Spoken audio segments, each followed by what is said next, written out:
Mahogany Spring Resort. Yan. Yan na yung pangalan ng dati tinawag namin Dalipawin Lake. Mali pala kami. Ayun ba?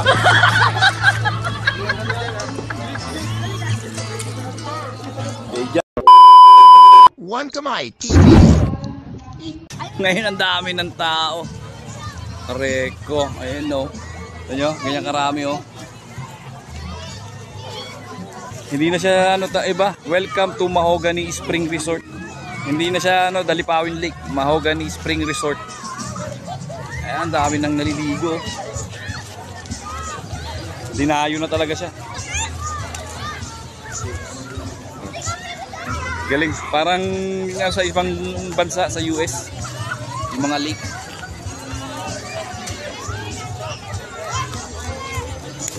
So yun guys, last time pinuntahan na namin tong tinawag namin Dalipawin Lake noon. Ang singil lang noon is 15 yata or 20, parang gano'n.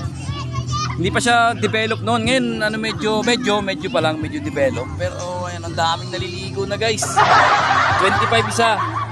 Yung cottage nila mura lang din. Ayan, sama natin si Boss JR. Uy, kaway.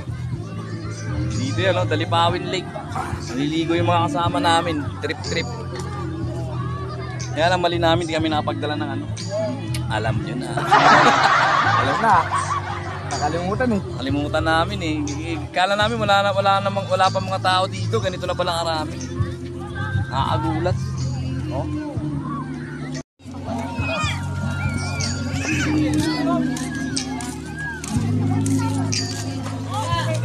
Jacob.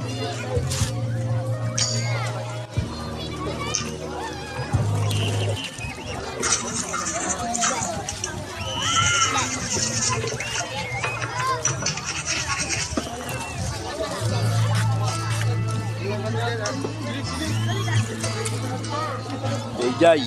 Asan yung dalawa? Isa? So may balsa?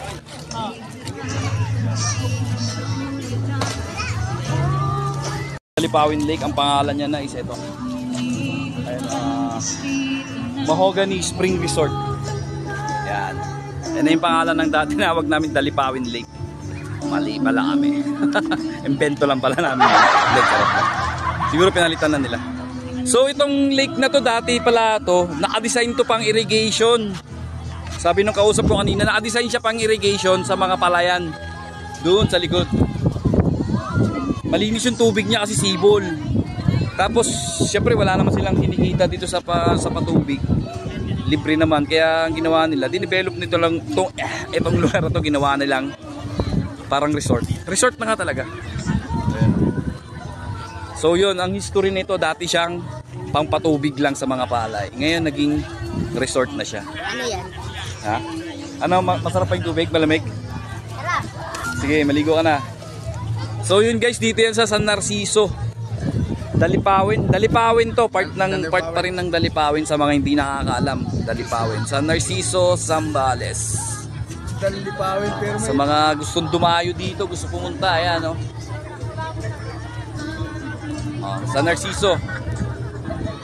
So yun guys, alam nyo na ang history nito. So hindi siya naka-design na resort, ginawa lang resort.